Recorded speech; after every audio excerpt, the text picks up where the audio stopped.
ભરૂચ શહેર જિલ્લામાં લાંબા ઉનાળુ વેકેશન બાદ શૈક્ષણિકનો પ્રારંભ થતા શાળાઓ ખાતે વિદ્યાર્થીઓને તિલક કરી મોં મીઠું કરાવી આવકાર આપવામાં આવ્યો, તો સાથે જ શાળાઓ પુનઃ વિદ્યાર્થીઓના કલશોરથી ગુંજી ઉઠી। લાંબા ઉનાળુ વેકેશન બાદ શહેર જિલ્લાની શાળાઓમાં વિદ્યાર્થીઓ ઉત્સાહપૂર્વક પુનઃ મા સરસ્વતીની આરાધના માટે પરત ફરતા રોડ પર પણ સ્કૂલ ઓટોના ધમધમાટ સાથે શાળાઓમાં સવારથી જ વિદ્યાર્થીઓનો ધસારો જોવા મળ્યો હતો। શાળાઓએ વિદ્યાર્થીઓના સ્વાગત માટે વિશેષ આયોજન કર્યું હતું। શિક્ષકોએ બાળકોને તિલક કરી મીઠાઈ અને ફૂલો આપી સ્વાગત કરી શુભેચ્છાઓ પાઠવી હતી। વિદ્યાર્થીઓએ નવા અભ્યાસક્રમ, નવી સ્કૂલ બેગ અને નવા યુનિફોર્મ સાથે વધુ એક નવા શૈક્ષણિક સફરની શરૂઆત કરી હતી। માર્ગદર્શન સત્રો અને મનોરંજક પ્રવૃત્તિઓનું પણ આયોજન કરવામાં આવ્યું હતું। શિક્ષકોના મતે વિદ્યાર્થીઓમાં શિક્ષણ પ્રત્યે વિશેષ રુચિ અને આકર્ષણ જોવા મળી રહી છે। ખાસ કરીને નાના વિદ્યાર્થીઓમાં નવા શૈક્ષણિક સત્ર માટે ઉત્સુકતા જોવા મળી રહી છે। વેકેશનની મજા અને પ્રવૃત્તિઓને તેઓ તેમના બાળ સહયોગીઓને રસપૂર્વક વર્ણવી રહ્યા હતા। તો પ્રથમવાર શાળામાં આવનાર કેટલાક નાના ભૂલકાઓ રડી રહ્યા હતા, તો કેટલાક રમતોમાં પણ વ્યસ્ત થઈ ગયા હતા।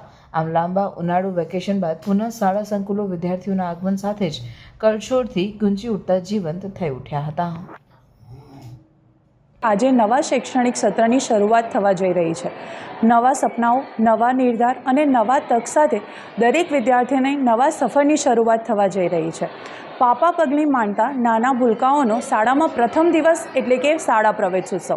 પ્રથમવાર શાળાનું પગથિયું ચડતા એવા પૂર્વ પ્રાથમિક વિભાગના બાળકો માટે શૈક્ષણિક સત્રના પ્રથમ દિવસે શાળા પ્રવેશોત્સવનું આયોજન થયું છે, જેમાં નાના વિદ્યાર્થીઓને જમ્પિંગ, વિવિધ રમતો, અભિનય ગીતો સાથે વિદ્યાર્થીઓની પ્રથમ દિવસનું આયોજન પ્રાર્થના વિદ્યાલયમાં કરવામાં આવેલ છે। પ્રાર્થના પરિવાર સત્રના પ્રથમ દિવસે દરેક વિદ્યાર્થીઓનું કંકુ તિલક કરી તથા મોઢું મીઠું કરાવીને હાર્દિક સ્વાગત કરે છે। પ્રગટ ગુરુહરિ મહંત સ્વામી મહારાજ એટલે પરોપકારની પરાકાષ્ઠાના સર્વોચ્ચ શિખરે બિરાજમાન કરુણા મૂર્તિ સંત, જેઓએ વિશ્વભરમાં આવતી અનેક આપત્તિઓમાં નિસ્વાર્થ ભાવે મદદનો હાથ આપ્યો છે। કોરોના જેવી વૈશ્વિક મહામારીમાં થયેલ સેવાનો મહાયજ્ઞ હોય કે પછી રશિયા-યુક્રેન યુદ્ધમાં ફસાયેલા વિદ્યાર્થીઓને અપાયેલી હૂંફભરી રાહત હોય કે પછી પૂર, વાવાઝોડું, ભૂકંપ જેવી કુદરતી આપદાઓમાં પહોંચતી માનવીય સહાય હોય, મહંત સ્વામી મહારાજ એટલે આદિવાસી ભાઈઓના જીવનમાં ઉત્કર્ષનો સૂર્યોદય કરનાર સંત।